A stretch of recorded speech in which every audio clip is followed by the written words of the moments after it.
Nabila பள்ளிவாசல். அந்த பள்ளிவாசல் இருந்த இடத்துலதான் நபி அவங்க லோகர் தொழுகையும் அசர் தொழுகையும் ஒன்னாக தொழுக வைத்துட்டு அங்கதான் மிகப்பெரிய ஒரு ஹஜ்ஜத்துல் விதாவுடைய பயானம் பண்றாங்க. இப்ப வரக்கூடிய ஹாஜிகளும் வருஷம் வரக்கூடிய எல்லா ஹாஜிகளும் அந்த இடத்துல தொழுவாங்க. லட்சக்கணக்கான ஹாஜிகள் எல்லாருமே இந்த அரபா மைதானத்துக்குள்ள தொழுவாங்க.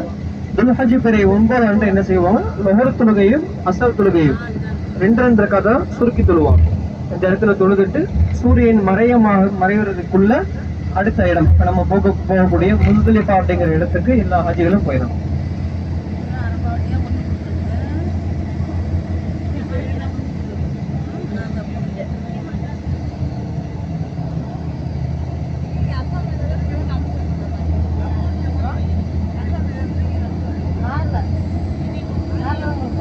உங்களுக்கு லெஃப்ட் ஹேண்ட் சைடு டைல்ஸ் மாதிரி போட்டிருக்காங்க பாருங்க, போட்டிருக்காங்களா?